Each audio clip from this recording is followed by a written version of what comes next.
اعوذ باللہ من الشیطان الرجیم بسم اللہ الرحمن الرحیم۔ ایک مرتبہ ایک شخص امام جعفر صادق علیہ الصلوۃ والسلام کے پاس آتے ہیں اور امام کے خدمت میں آ کے عرض کرتے ہیں کہ یا ابن رسول اللہ، اگر اجازت ہو تو میں ایک سوال کرنا چاہتا ہوں آپ سے۔ امام علیہ الصلوۃ والسلام نے فرمایا پوچھیے کون سا سوال ہے۔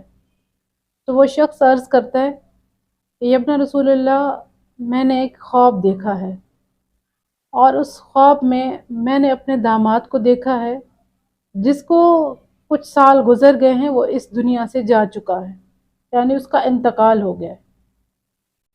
امام علیہ الصلوۃ والسلام پوچھتے اچھا پھر خواب میں آپ نے کیا دیکھا؟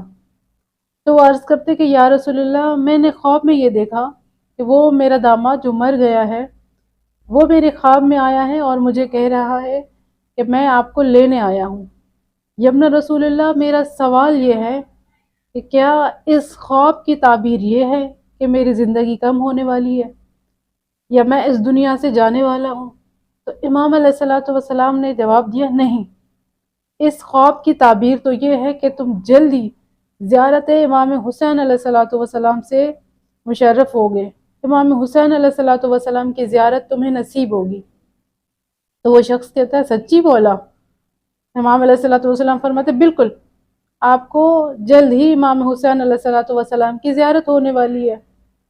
اور پھر اسی سال کے اندر ہی وہ شخص امام حسین علیہ الصلوۃ والسلام کی زیارت بھی کرنے کو جاتے ہیں۔ امام علیہ الصلوۃ والسلام جب اس کی خواب کی تعبیر بتا رہے ہوتے ہیں تو امام علیہ الصلوۃ والسلام نے فرمایا کہ کیا تمہارے داماد کا نام حسین ہے؟ تو اس نے بتایا کہ ہاں، میرے داماد کا نام حسین تھا۔ اب دیکھیں، اگر اس جگہ پہ ہم ہوتے تو ہم بھی یہی سوچتے کہ شاید ہم اس دنیا سے جانے والے ہیں، اور ہمارے ائمہ علیہ الصلوۃ والسلام سے کافی ایسی روایات ہیں کہ جو فرماتے ہیں کہ خواب صرف ان کو بتایا کرے جو اس کی تعبیر جانتا ہو یا جو اہل علم سے ہو۔ ہر انسان کے سامنے اپنا خواب بیان کرنا اور پھر جس کو جو آئے وہ اس کی تعبیر کرے تو یہ مناسب نہیں ہے۔